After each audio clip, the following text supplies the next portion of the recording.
Sometimes change is good. The classic example, of course, is underwear. And the same holds true for doctors. I don't mean you necessarily have to turf the doctor you have, or that doctors need to change their underwear. Of course, they do, but that's not my point. My point is that sometimes we doctors need to change the way we think and the way we do things. A classic example of this was about 20 years ago when two quacks in Australia claimed that bacteria caused stomach ulcers and that they could prevent and treat ulcers with antibiotics. One of these morons even mixed up a big cocktail of all his favorite bacteria and drank it to prove his point. What a dweeb! Well, it turns out that the dweeb and his partner were right. And now, 20 years later, we routinely test for a bacteria called H. pylori to see if you are at risk for ulcers. And we give you antibiotics if you test positive. Who's laughing now? But not all change is good. And I think that the new improved diagnostic criteria for fibromyalgia are a good example of that. The way fibro has been diagnosed in the past has been for doctors to ask you if you hurt, for how long and where, and then for them to push on various points of your body with their thumb to see if you scream or not. This classic tender point examination has been the mainstay of diagnosis since 1990. But the new criteria do away with it.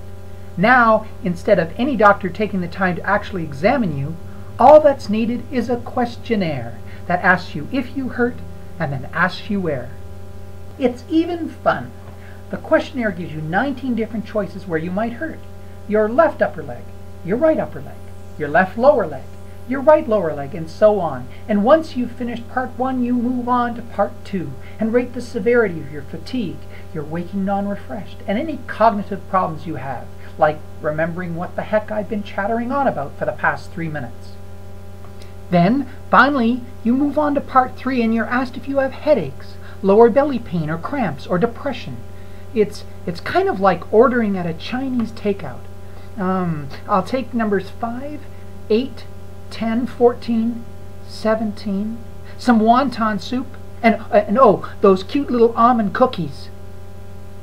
Once you've ordered, you then get to find out if you have fibro or not by adding this to that and this to that and multiplying everything by your old Aunt Edna's bra size, and voila, you get a score that either says yes, you have fibro, or no, you have rabies.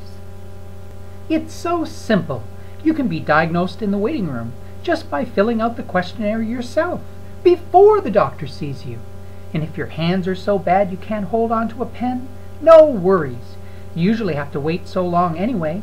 By the time you're seen, you can probably have formed friendships with other people waiting, or traced your common genealogy back 300 years to find out you're actually cousins 10 times removed. And then maybe they'll fill the questionnaire out for you. And all without the doctor ever touching you. What's next? An even newer version for online use? Hey, they could make that one even simpler. Just one question. Do you feel like crap? Congratulations, you have fibro. And now you don't even have to go into the doctor's office to fill out the questionnaire in the waiting room. Magnificent. But this, to me, is a huge change for the worse. And here are a couple of reasons why. First, if all you need is a questionnaire, specialists will no longer have to see you. And if specialists no longer have to see you, they will miss other problems that often coexist with fibro. Just where, oh where on that questionnaire do you indicate that your frickin' nose has fallen off? The fact is that people with fibro are at increased risk of having a host of other rheumatic conditions like osteoarthritis, rheumatoid arthritis, and lupus. And if you don't have those things, you might have treatable localized conditions like shoulder or hip bursitis, or carpal tunnel syndrome, or tendinitis of the heel that could be fixed with a simple shoe insert. But if no one examines you, no one will know.